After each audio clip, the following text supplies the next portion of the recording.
Hello, everyone. Welcome to Nails and Beauty Talk. I am your host, Asia the Bird. Today, I have a very special guest with me today. She is a nail judge, a world-renowned nail artist. She is also an educator as well. Please welcome Miss Paulina Mucha. Hello, Paulina. Welcome to the show. Hi everyone. I hope you're doing okay. It's so good to be here with you. Can't wait to start. All right. That's very good. Very good. Um, I want to start off by asking you about your upbringing. So how did you grow up and how did you get into the realm of the beauty industry? Actually, I was just on the phone earlier today with my friend, and we started to talk about it. And it's very different for different people, because sometimes people just want to start being in the nail industry or beauty industry. For me, it was sort of try and go. I've already tried when I was 18, and I decided to not proceed with university. But then, what people in the 18 in their early 20s want to do, they don't really want to be, subject to school. They don't want to pay attention on weekends classes. So I've just dropped the beauty school, and then I moved in UK. And I used to go to these, very cheap come and go nail places. And at some time I decided, like, why am I going here? The result is nice, but it just goes away quickly. It's not purely professional. So I've decided to do them by myself. And then it really started to click. I remember I sat on my dining table, with all these cheap products from AliExpress. And I've done my first nails. I mean, obviously they weren't perfect. And if me or you or most of people who are watching us, if they would look at them, they would be like, oh my God, I would not even pay a penny for those nails. But back then I was like, oh wow, I've done that. And without any guidelines, any courses, no one to tell me how. So then I decided to just do my nails for myself. And then I started to get a lot of compliments on them. After, it was obviously a lot of time, because after, like, let's say 3-4 months of constant doing them, I started to get compliments for people like, oh, why are you doing nails? Or who does your nails? So then it made me to think, okay, maybe I should start doing this for money, for real. And that's when I booked my first course, and that's really when it started. Oh, wow. Wow. So who really motivated you to get more into the realm of nails? Was there anybody that really inspired you, like any nail artist or anybody that mentored you that really got you into more of the realm of nails? Actually, I went to the girl, probably you know her name. I went for my first course to Joanna Bandurska. She's a world champion, and I didn't know this back at the time. Obviously, she didn't have that title back at the time, but she lived very close to where my parents live, in Poland. So I travel all over from UK to Poland, obviously, to go just for this training with her. And I didn't realize back at the time that she is so famous on the judging panels, on the competition area. And when I entered her room, her training room, and there was like a whole wall of these beautiful medals, beautiful trophies, and it just overwhelmed me at some point. But as well, it just made me think, like, I want that one day. I want this wall with all of these pieces of metal, to be fair. Right. Yeah. And that's what really gave me that kick to not just do it for money, but to do it as my purpose. Which is, I think, a very, very different point of view, because when we are thinking about doing something for money, then we're just doing it. But when we're doing it with a purpose, and that's how, for example, I believe I work, especially lately, is I want to do it so I make someone's lives better.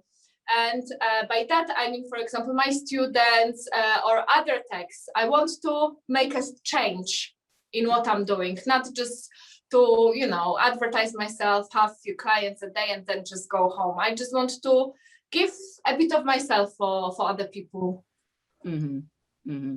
So in terms of the beauty industry, like especially in the nail sector, is there a difference in your perspective? Like, is there a difference in the nail industry between like the UK and the US, or from Poland from the US? Wait a second, I'm just gonna put you a little bit louder. Oh, that's perfect. Actually, not a very while ago, I was really checking this sort of things out because me and my partner, we are at some point thinking about maybe moving to US. And to be fair, everywhere is different. For example, in Europe, in Poland, you don't really need to have any accreditation. The nail technician by itself, it's not even a job title. It's not controlled by any government parties, by anything. Of course, when you have a nail salon, you are controlled by health and safety from your local council or from special government companies. But anyone could be a nail tech. You don't even need to go for the course. To be fair, you can just start however you want, as long as you follow all the guidelines on health and safety. And literally in Poland, anyone can become an educator. So for example, someone is doing nails for let's say a month and they decide to teach, they could teach. And here in UK is a little bit different, and I believe in America is as well a little bit different if it comes to that. And here in UK, you actually, it's not that you can just go on a training. No, you need to go on an accredited course or to college, which is quite equivalent, to get a special level of education so you can be insured. So you get insurance, and so you're professionally called a nail technician. So it is a little bit different here. I think it is better because it is a job.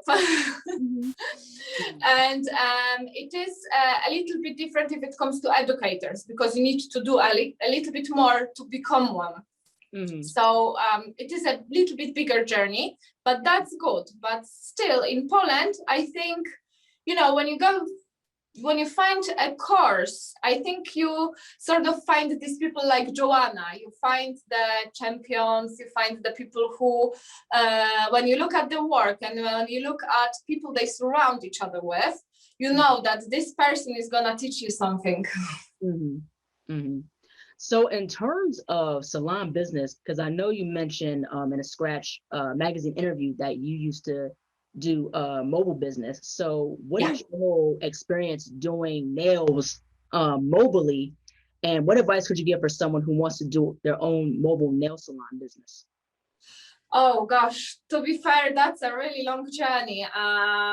The most important, get yourself business insurance for your car, because you're gonna need that. And a lot of patience, because when I was mobile, I was living in London. And in most of the places in London, there was no parking spots, or actually you couldn't even park a car unless you're a resident. So if I would now go back to these times, I probably would find a salon to work there. Because it was difficult and it took me a lot of parking penalty charges to do that job. But it is very nice if you're doing it, for example, in a suburbs or in a smaller city, which I've done as well for a while, because you can charge more. You can be a little bit more flexible with the time as well, because you need to have in mind that There might be accident on the road. There might be some road closures which we don't know before about. So it's not always 1 o'clock when you're gonna arrive for your client. So it's always as well good to let people know. But you get way much more customers and way much more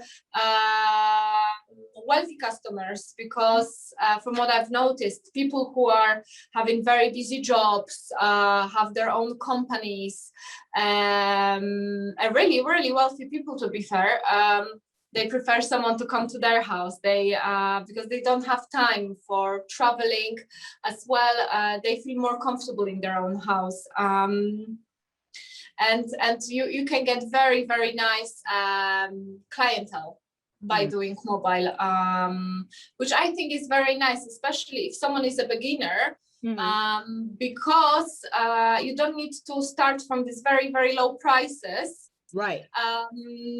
People, especially in UK, I've noticed people don't expect much of a nail art or much of a length from the nails from you. They usually want some basic sets, which is for us nail techs not really fun, because all we want to do is paint, you know, extend, do these nice shapes. Right.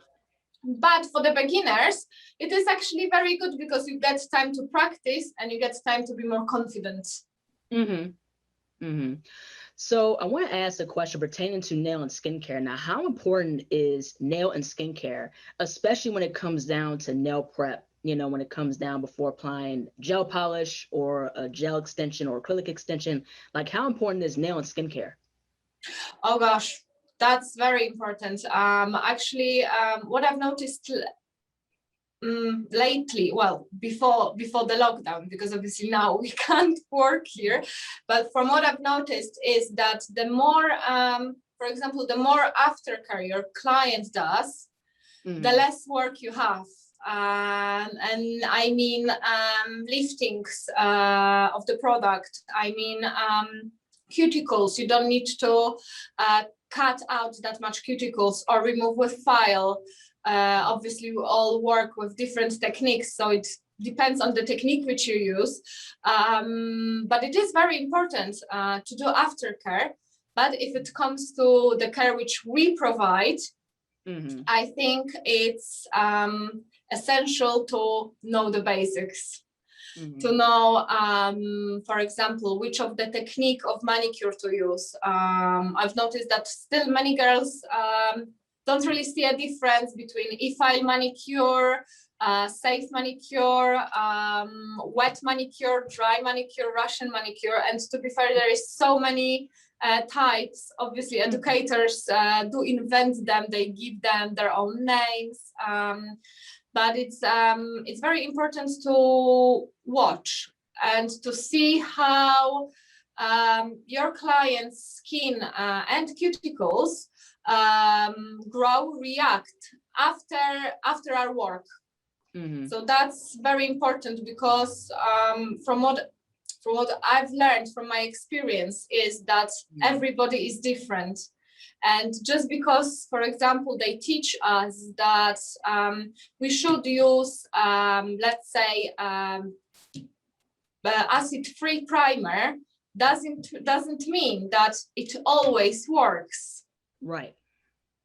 So it is very essential to just be a good listener and be a good watcher, because our clients, if we ask them, they will tell us a lot as well. For example, about their previous experiences with their previous artists, and with how they felt with those nails, which is, I think, very important, because we see all these pictures of injuries, of diseases, and these nasty pictures online, and all we are thinking about is, I hope that this is not gonna happen to me or to my customer.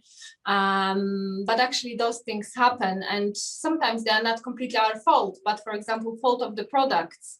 So it's very good to watch. Yeah, I definitely believe that nail prep is very important, especially that's what makes the manicure or pedicure or gel or acrylic extension lasts a lot longer. Oh yeah. And I think it's very important to talk about because it's easy to talk about a lot of the artistic aspect of it, Oh yeah. but nail prep is very, very important. You know, understand the parts of the nail, understand how to prep the nail properly, make sure you don't overfile the nails or Oh underfile yes. the nails and things of that nature. So I want to ask this other question. So in pertaining to, I know that you mentioned there's like different types of manicures, and one of them is a Russian manicure. Yeah. So for those people who don't know, who aren't familiar with what a Russian manicure is, can you give a summary or explain a little bit about what a Russian manicure is? The Russian manicure is actually a very, very deep manicure. That's how I like to explain it on the beginning, because it truly is deep, and it is a combination of using e-file and of cutting skin with the scissors. So in this manicure, we wouldn't use nippers, but we would use the cuticle scissors. They are known to be more precise, and from what most people can see on the, let's say, videos on Instagram, they even go inside. One of the part even goes inside of the cuticles. But I always say to my students, because I as well teach that technique, that Instagram lies. And just because we see, you know, this deeply, deeply clean skin, this you can, it looks like it's like a mountain because there is a nail, and then this much higher there is a cuticle, and there is literally hole in the middle.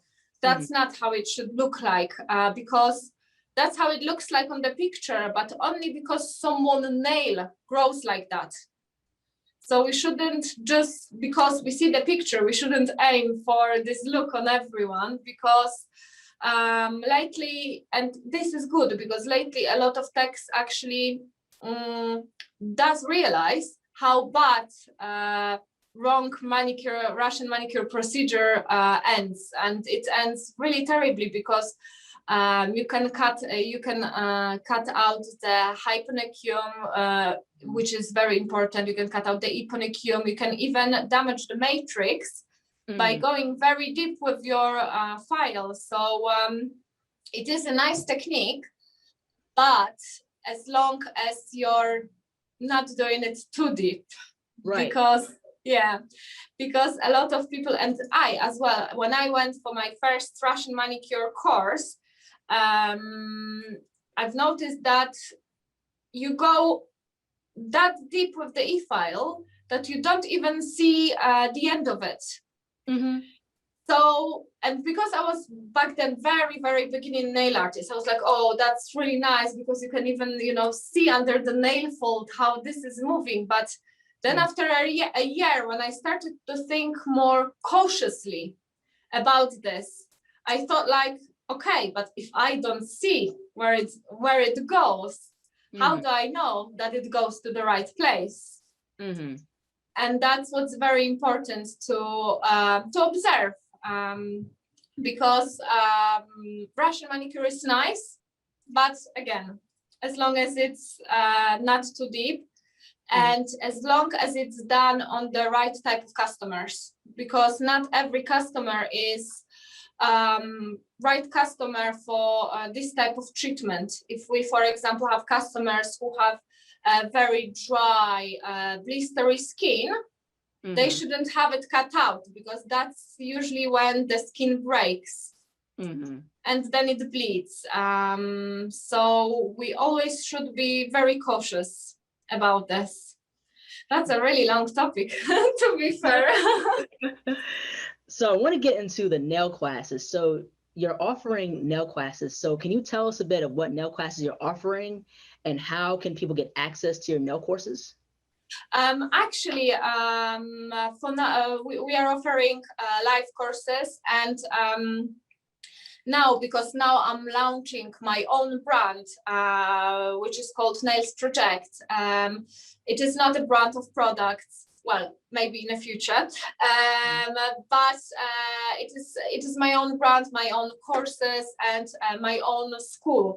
And we will soon be launching a series of online courses, plus a series of online subscription school, which we haven't get to the details yet.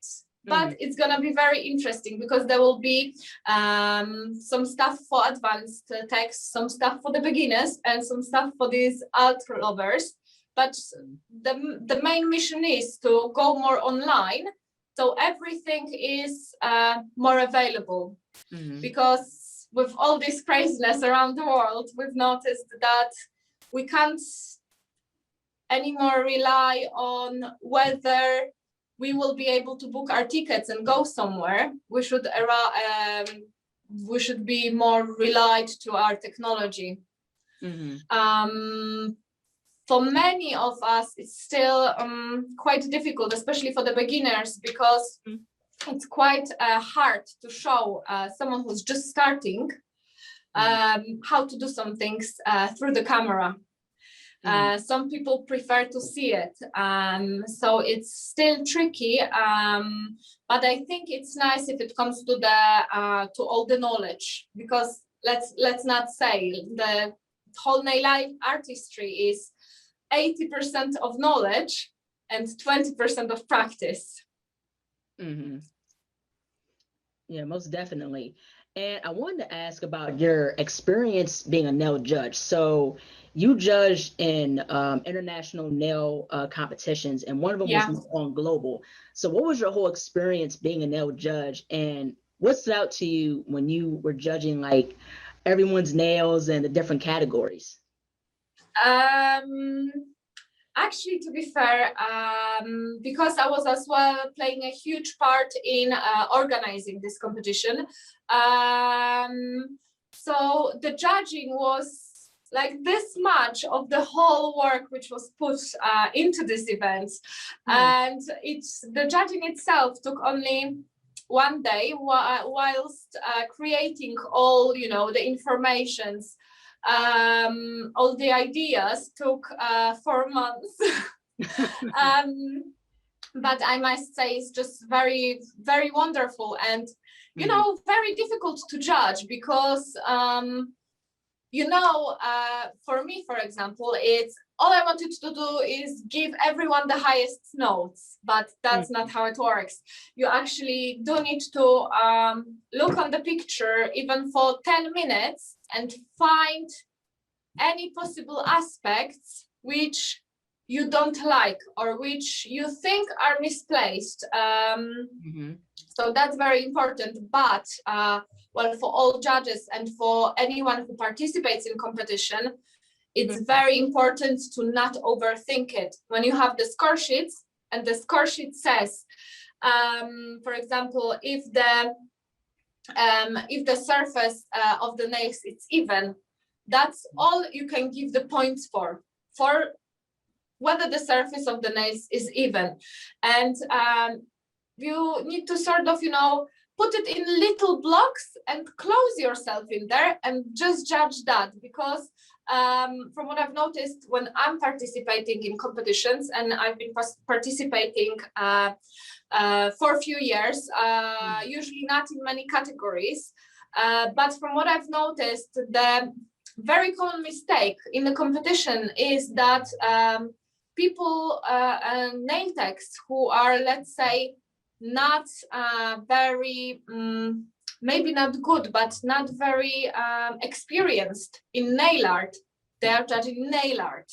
And very often, from my point of view, and from as well my mentors, because I have few of them, it's like you end up with not getting many points in the score sheet where you actually should have a lot of points. So as well, that's very important when you're choosing the competition, to look at who is judging you, because very often especially in like these new small competitions, because there is so many of them, We are getting judged maybe by not all the means as we should have. So that's as well very important, because I know it's difficult anyway to judge, because it's you need to be very strict, and you need to have a good eye as well if it comes to that stuff. I'm very if I look at my work, I would be able to give you all mistakes which I have done, and it's a plus, but it's as well a burden, because you're never like, oh, I've done a very, very good work, great, I'm amazing. It's like, meh, I could have done better this, and maybe more that as well. And in terms of like considering you've competed for a few years, and I wanted to ask like this question pertaining to nail competing. So what was your first time competing like, and what was that category? Pardon? Like, what was your first time competing like? What was your whole experience with your first time competing? I was competing for the first time at Nailympia, actually, in London. So it was live competition. It was only 4 months after I started to be a nail artist. So I didn't know much about score sheets. I didn't have any mentor back then. I literally didn't have anyone who would tell me what to expect. And I must tell you that Nailympia always starts with gel polish category. And I was very lucky, because one of my good friends was my model, and I think she should competed more than me, because my hands were shaking this much that I couldn't even control them. When I finished, I was just like, I was happy that I finished. But what I mean is that then in the end, I've looked at these nails and I was like, oh, I actually, did good job. And what am I stressing about? Overall, I ranked 5th in this category, which I think it was big achievement, because back at the time, a lot of educators competed in the 1st division as well. It was before they changed the rules. That was the first category. And then the second category, I must say that it was when I really decided that I do like to compete. And it was art category, so I didn't need a model. It was on time as well, because we had 15 minutes to complete each one nail, who was supposed to match to the person from the picture. As if I don't remember how this is called, because it wasn't available in this online edition. But it was a very tricky category, because you have, like, let's say, few seconds to look at the person and to think what you want to paint. And I remember when I finished, I literally, jumped off my chair and was like, yay, I did it in time. And I remember when I received my score sheets, I ranked as well 5th in this category. And that's after this competition, that's when I've started to look at it a little bit differently, to actually look at these score sheets, to look where I have this and this points, where I have less points, where I have more points, and to compare them with different categories. It is very funny, but if you're a good reader and a good thinker, you don't really need that much of a skill in competitions. All you need to do is to fit in the guidelines, and of course you need to know how to do it, but you really need to think it through, because it's not that hard to compete. But if you want to win something, or to score very high in the overall rank, you need to just read it through. Right. Yeah, I definitely agree.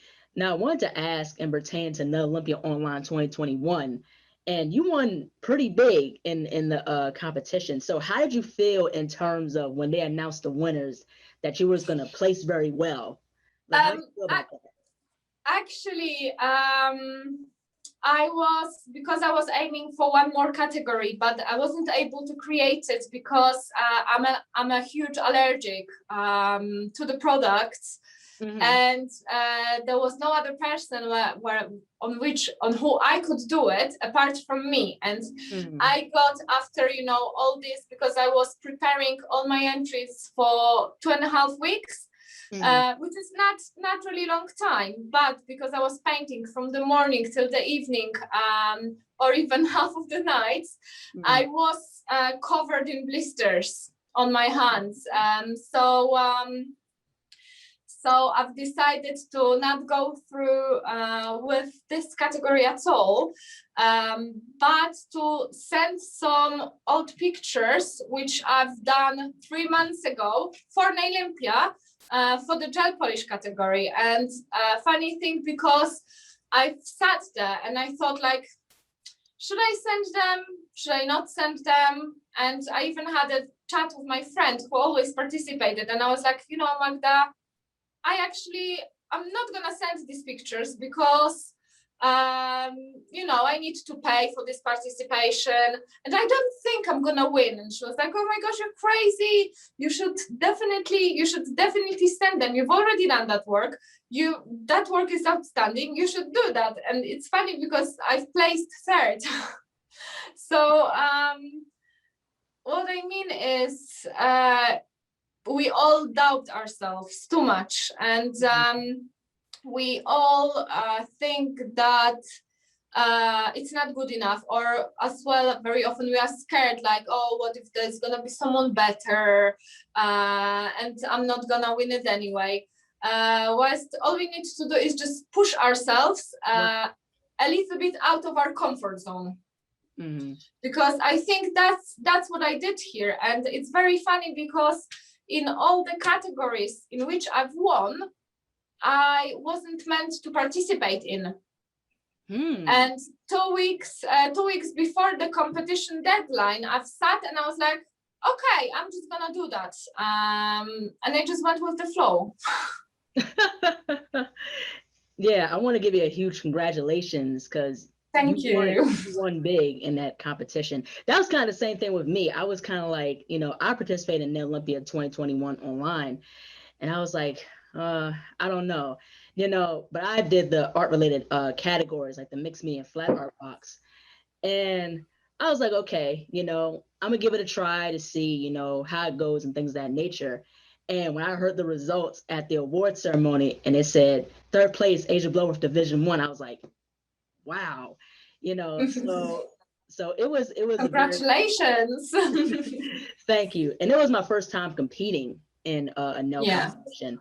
So it's really cool to have that experience, especially learn from different people as well. So it's really, really, really cool.